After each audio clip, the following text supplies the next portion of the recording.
Today's really a great day to celebrate progress on a critical Everglades restoration project, and I'd like to recognize the one person without whom none of this would be possible. It's due to the leadership and support of our Governor Ron DeSantis that we're all here today. When Governor DeSantis took office, he set out a bold vision for Everglades restoration. Early in your term, I think on the second or third day, you signed an executive order that called for record funding for Everglades restoration, that called for moving more water south, and that called for reducing harmful discharges to the St. Lucie estuary and to the Caloosahatchee estuary. Now, 2 years later, look where we are.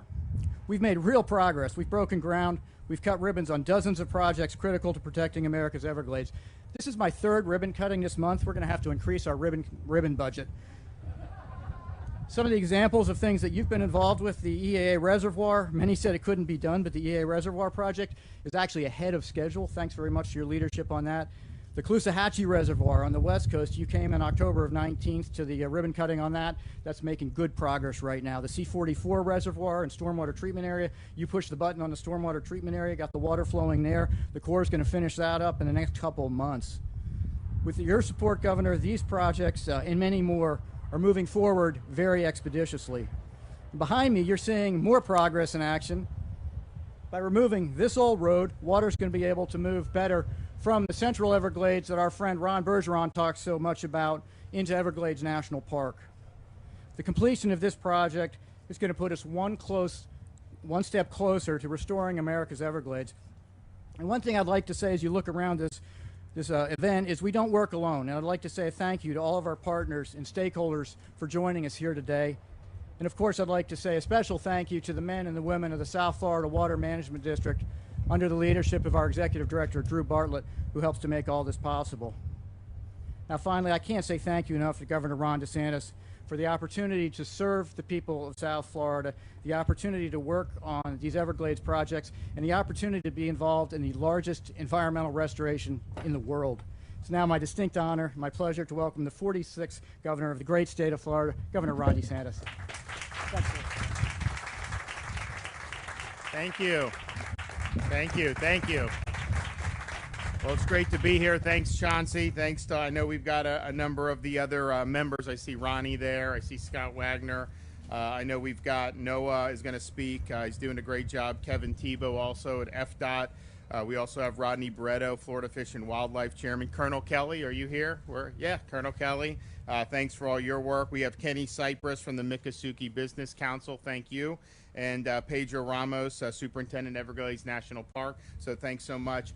We have, Chauncey talked about some of the initiatives. We obviously had a bold vision. We were expecting to do a lot of things. We set the standard very high, and we're meeting it. We are ahead of schedule on some of these projects. We've been able, my first 2 years, to get a lot of funding for Everglades restoration.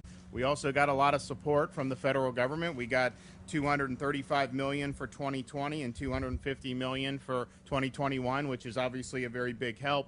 If you look now for this year, we are in legislative session now. We're going to have, the budget will be done, within the next few weeks. But you look at what people were saying a year ago about what our budget was going to look like, and then what's actually happening now. We have revenues coming in way beyond measurement or expectation. And I think you're seeing my budget had robust funding for Everglades and water infrastructure. I think we were over 730 or 740 million. And the Senate, their budget is pretty close to where we are too. So we're not that far away. So I think we're going to end up having a lot of successes in this budget, which, again, a year ago, people would have said was going to be a total disaster, that it was going to take us away from all the progress that we've made on all these other stuff. And then, oh, by the way, we also, with this federal money we're drawing down, we're putting that a lot into infrastructure.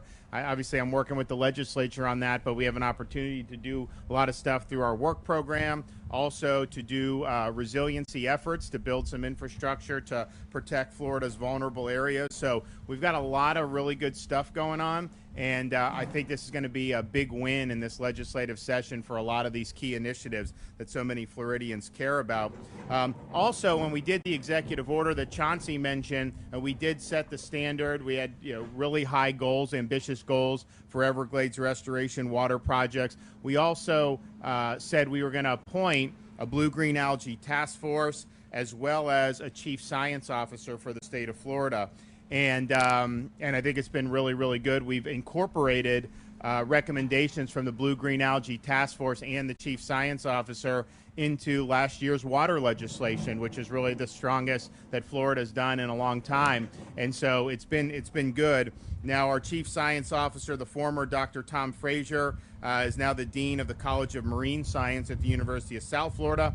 Did a great job, will do a great job at USF, but now that he's moved on, we have the ability to fill that.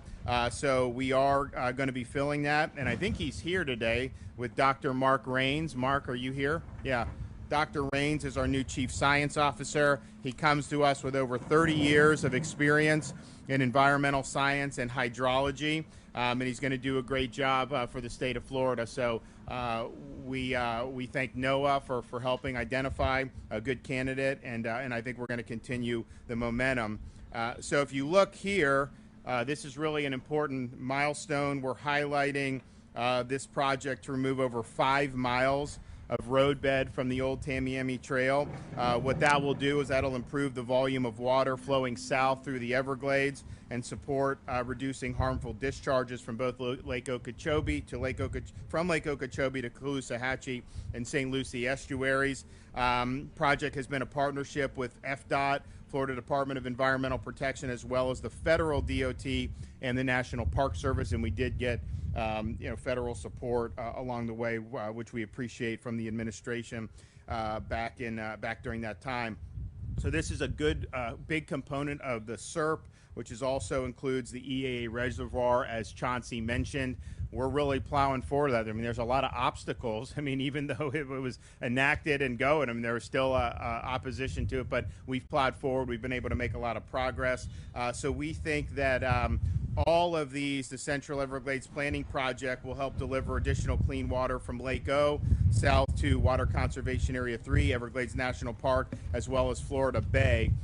This roadbed removal is expected to increase the flow of clean, fresh water into Northeast Shark River Slough by more than, I mean, huge billions of gallons. I mean, they give me this number. I don't know if that, but it's billions and billions of gallons of water that's going to go down. And so they tell me that this project is expected to be completed by January. So we'll hold you to that and make sure that we continue working hard to be able to get that done. But all in all, we continue to make progress. We set a lot of ambitious goals. We're meeting those goals. We're exceeding those goals in many respects. And we've been able to get strong support from the legislature over the first 2 years and now into year 3. I think it's going to look like we're going to do very, very well. And, this is part of what we're doing for infrastructure in the state. We're going to be doing a lot more of other things as we process some of the federal money and all the other stuff that we have the ability to do. So